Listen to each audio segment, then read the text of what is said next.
நீங்கள் பார்த்துக் கொண்டிருப்பது AJK டிவியின் புதுவை மாலை. வணக்கம். புதுவையில் அரசு உத்தரவை மீறி வைக்கப்பட்டிருந்த பேனர்கள், கட் அவுட்டுகளை அகற்றிய அதிகாரிகளுடன் பேனர் வைத்தவர்கள் வாக்குவாதத்தில் ஈடுபட்டு போராட்டம் நடத்தியதால் பரபரப்பு ஏற்பட்டது. புதுவையில் பேனர்கள், கட் அவுட்டுகள் வைக்க அரசு தடை விதித்த பிறகும் தொடர்ந்து விளம்பர பலகைகள் வைக்கப்பட்டு வந்ததால் போக்குவரத்திற்கும் வியாபாரத்திற்கும் இடையூறாக இருப்பதாகவும் அதனை அகற்ற நடவடிக்கை எடுக்க வேண்டும் என்றும் வியாபாரிகள் சங்கத்தினர் மாவட்ட ஆட்சியரிடம் மனு அளித்திருந்தனர். அதனைத் தொடர்ந்து 19ஆம் தேதிக்குள் புதுவையில் வைக்கப்பட்டுள்ள பேனர்கள், கட் அவுட்டுகளை அகற்ற வேண்டும் என மாவட்ட ஆட்சியர் உத்தரவிட்டதன் பேரில் தாசில்தார் ரமேஷ் தலைமையிலான அதிகாரிகள் காவல்துறை உதவியுடன் பேனர்களை அகற்றும் பணியில் ஈடுபட்டனர். காமராஜர் சாலையில் வைக்கப்பட்டிருந்த பேனரை அகற்ற முயற்சித்த போது பேனரை வைத்த குழுவினர் அதிகாரிகளுடன் வாக்குவாதத்தில் ஈடுபட்டனர். தொடர்ந்து பேனரை அகற்ற எதிர்ப்பு தெரிவித்து போராட்டத்தில் ஈடுபட்டனர். இதையடுத்து பாதுகாப்பு பணியில் இருந்த போலீசார் அவர்களை சமாதானப்படுத்தி அப்புறப்படுத்தியதை தொடர்ந்து பேனர்கள் அகற்றப்பட்டதால் பரபரப்பு ஏற்பட்டது. இதேபோன்று மாவட்ட ஆட்சியரின் உத்தரவை ஏற்று வெளியூர் கொம்யூன் பஞ்சாயத்து ஆணையர் சீதாராமன் தலைமையில் இளநிலை பொறியாளர் சேகர் மற்றும் கொம்யூன் பஞ்சாயத்து ஊழியர்கள் காவல்துறை பாதுகாப்புடன் பொக்லைன் உதவியோடு வெளியூர், மங்களம், ஒதியம்பட்டு, அரியலூர் பகுதிகளில் வைக்கப்பட்டிருந்த கட் அவுட்டுகள், பேனர்கள் உள்ளிட்ட விளம்பர பலகைகளை அகற்றினர். இதனால் அப்பகுதிகளில் பரபரப்பு ஏற்பட்டது. இந்நிலையில் இப்பணி தொடரும் என்று வெளியூர் கொம்யூன் பஞ்சாயத்து ஆணையர் சீதாராமன் தெரிவித்தார். தொழிலாளர் வருங்கால வைப்பு நிதி குறித்த கலந்துரையாடல் நிகழ்ச்சி புதுவை தனியார் ஹோட்டலில் நடைபெற்றது. இந்திய தொழில் கூட்டமைப்பு புதுவை கிளை சார்பில் தொழிலாளர் வருங்கால வைப்பு நிதி குறித்த கலந்துரையாடல் நிகழ்ச்சி தனியார் ஹோட்டலில் நடைபெற்றது. கிளை தலைவர் அமர்நாத் வரவேற்ற நிகழ்ச்சியில் தொழிலாளர் வருங்கால வைப்பு நிதி அலுவலக புதுவை மண்டல ஆணையர் சந்திரசேகர் பேசுகையில், புதுவை மண்டலத்தில் 2200 தொழில் நிறுவனங்களைச் சேர்ந்த 4.5 லட்சம் பேர் உறுப்பினர்களாக உள்ளதாக தெரிவித்தார். கடந்த காலங்களில் தொழிலாளர் வைப்பு நிதி குறித்த விவரங்களை தெரிந்து கொள்வதில் சில நடைமுறை சிக்கல்கள் இருந்ததாகவும், குறிப்பாக பணியிலிருந்து நின்ற தொழிலாளர்கள் தங்களுடைய கணக்கை தெரிந்து கொள்வதில் பல சிரமங்கள் இருந்ததை கருத்தில் கொண்டு விவரங்கள் கம்ப்யூட்டர் மயமாக்கப்பட்டு www.epfindia.gov.in என்ற இணையதளம் அறிமுகப்படுத்தப்பட்டுள்ளதாக தெரிவித்த அவர், இந்த இணையதளத்தின் மூலம் விரல் நுனியில் தொழிலாளர்கள் தங்கள் கணக்குகளை தெரிந்து கொள்ள முடிவதோடு தொழில் நிறுவனங்களும் தங்களது கணக்குகளை இணையதளத்தில் அனுப்பலாம் என்றார்.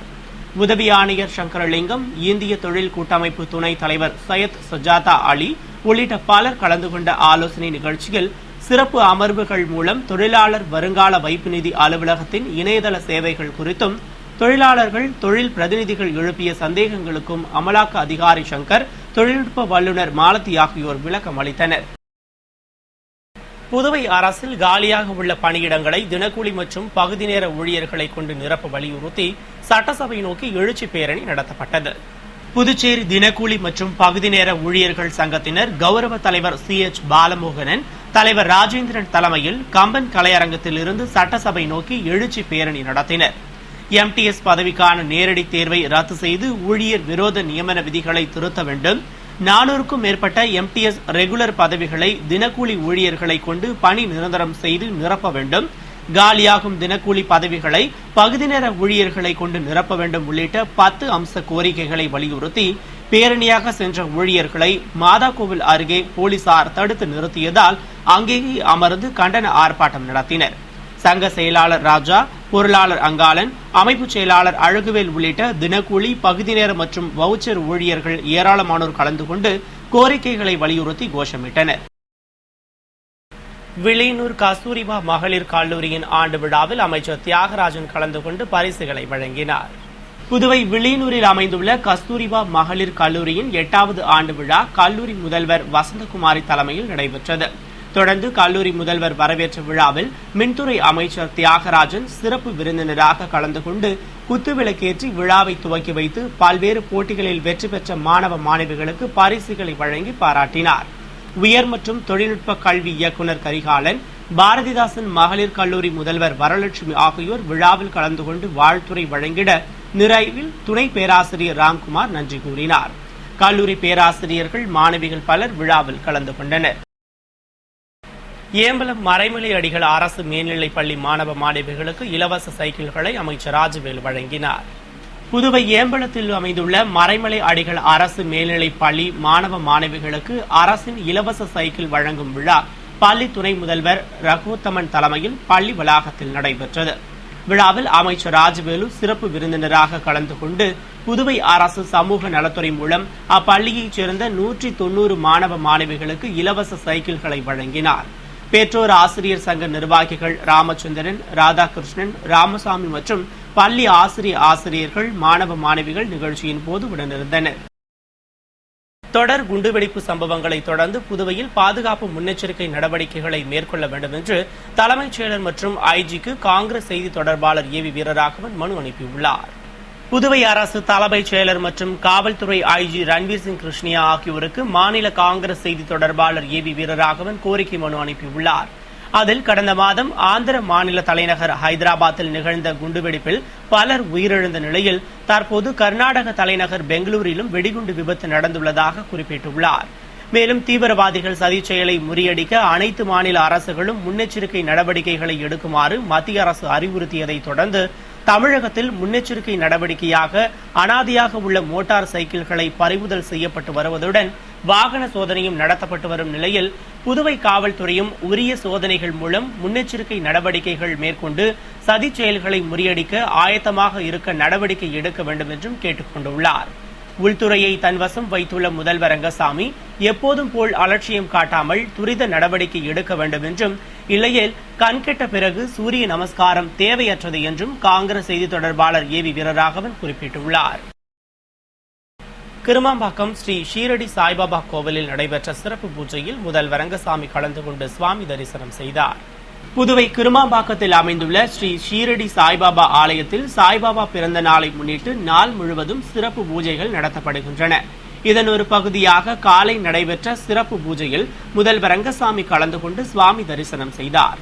என்ஆர் காங்கிரஸ் பிரமுகரும் ஜேபிஆர் பேரவைத் தலைவருமான பொன் ராஜேந்திரன் மற்றும் என்ஆர் காங்கிரஸ் பிரமுகர்கள், பக்தர்கள் பலர் நிகழ்ச்சியின் போது உடனிருந்தனர். தீபாவளி இலவச துணிகளை வாங்காமல் விடுபட்டவர்கள் வரும் 22ஆம் தேதி முதல் 26ஆம் தேதி வரை அமுத சுரபியில் பெற்றுக் கொள்ளலாம் என்று அமைச்சர் ராஜவேலு அறிவித்துள்ளார். இது தொடர்பாக சமூக நலத்துறை அமைச்சர் ராஜவேலு வெளியிட்டுள்ள அறிக்கையில், புதுவை அரசின் ஆதிதிராவிட நலத்துறை மூலம் 2012ஆம் ஆண்டு தீபாவளி பண்டிகையை முன்னிட்டு வழங்கப்பட்ட இலவச துணிகளை இதுவரை வாங்காமல் விடுபட்டவர்கள் தங்களிடம் உள்ள டோக்கனை கொடுத்து வரும் 22ஆம் தேதி முதல் 26ஆம் தேதி வரை காந்தி வீதியில் உள்ள அமுத சுரபி விற்பனை மையத்தில் பெற்றுக் கொள்ளலாம் என்று அறிவித்துள்ளார். இதனை வாங்க தவறுபவர்களுக்கு எக்காரணம் கொண்டும் டோக்கனோ துணி வகைகளோ கண்டிப்பாக வழங்கப்பட மாட்டாது என்றும் தெரிவித்துள்ளார். புதுவை அரியங்குப்பம் ஸ்ரீ செடிலாடும் செங்கழுநீர் மாரியம்மன் ஆலய தேரை முதல்வர் ரங்கசாமி வடம் பிடித்து துவக்கி வைத்தார். புதுவை அரியங்குப்பத்தில் அமைந்துள்ள ஸ்ரீ செடிலாடும் செங்கழுநீர் மாரியம்மன் ஆலய 99ஆம் ஆண்டு செடல் தேர் திருவிழா கடந்த 11ஆம் தேதி கொடியேற்றத்துடன் துவங்கியது.